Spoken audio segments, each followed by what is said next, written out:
the mood like amongst the players? Yeah, really good, really positive. Obviously, they had their day off yesterday. I think always happy to get a win, regardless of competition and where things are in the season. They worked really hard for it, and then they came in today and they're ready to go. I've kind of spoken to them before training. All I'm now bothered about is Barnsley, and we'll prep the best we can to go there and try and get a win. And I imagine it's still very much business as usual. Yeah, the world keeps on turning, doesn't it? I mean, I've said it in the last interview I did, and I've seen so many things out there. Matt Taylor, Wayne Carlisle. It's weird sat here in this office looking across, and Wayne's not sat in that seat. They were part of the furniture, and they've had all the plaudits I think that they deserve, and they've been an incredibly big part of the football club. But life moves on. It happens, especially in the industry that we're in. And the players are aware of that, albeit I'm sure it stirs up emotions and thoughts and uncertainties and so on. And it's really my job, along with the rest of the staff, to calm their minds, get them focused, and send them out to do what they've been doing so well for so long. I know Matt had quite a decent book collection on that shelf just in front of you. Has he left any decent? He took the lot. He's given me a London A to Z roadmap and an English dictionary. So I don't know if there was anything meant by that or if it was pure chance. Roadmap might be decent for Charlton on Tuesday. Let's talk injuries then.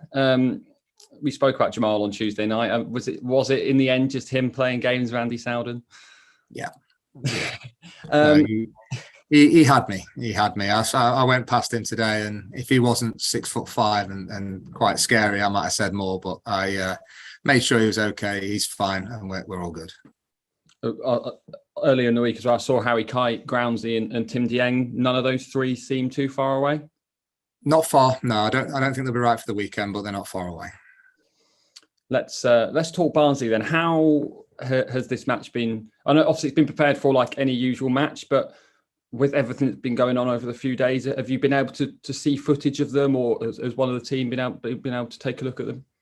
Yeah, I mean, we've got Marcus Flitcroft and we've got Alex, who's the current intern. They're very, very good at what they do. So I spoke with Marcus earlier in the week just to make sure that we were well prepped and knew what was coming. He's given me a whistle-stop tour of how things were done. I'm very, very wary that there's enough change around the place that the players don't need to get paralysis by analysis. They don't need me going in there throwing a load of stuff about. They know how to play. They know how to play in the way that's been successful, and they'll be encouraged to do that.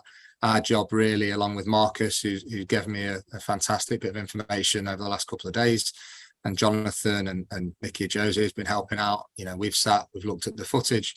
We understand their strengths, we understand their weaknesses. So for me, it's just give the lads a couple of points that might help them have a better chance of beating Barnsley, along with the fact that they're good players and they get to go and do what they've been doing.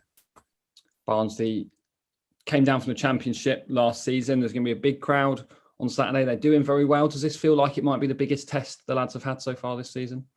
I think so. I think it was well spoken about on Tuesday coming out of it.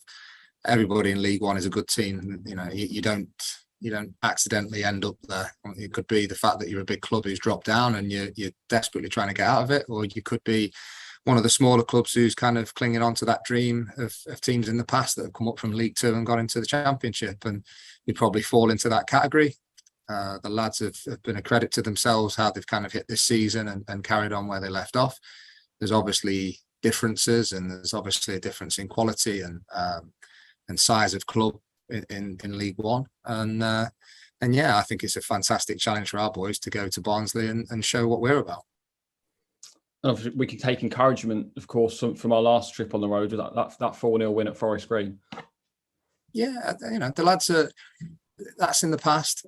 I'm very much about the thing that's very next in front of us, and they trained well today. They know what's coming tomorrow in the trip and the travel, and they're used to that. We'll have a few conversations on the way up just to make sure everybody's where they need to be. And that's really very much all I'm focused on.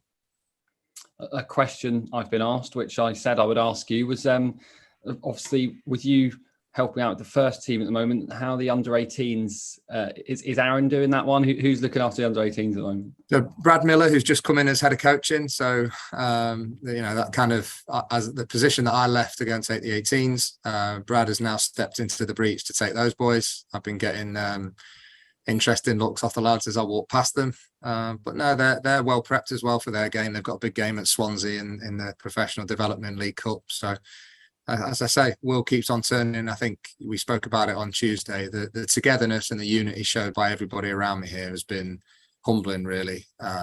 Nobody can do enough to help me. Everybody's banded together. The senior players, the younger players have been really open and really comfortable to come and talk. Everybody at the football club is doing everything they can to continue the good work that's been done, and I think Matt and Wayne deserve that as well, and Dan Green, those guys that leave, they've put a lot of work in, and we need to make sure that we honour that and continue it.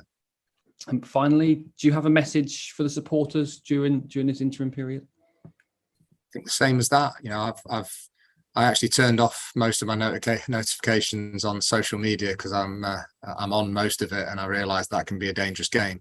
But one or two things that came through have all been really positive. They're behind the team, they're behind the club.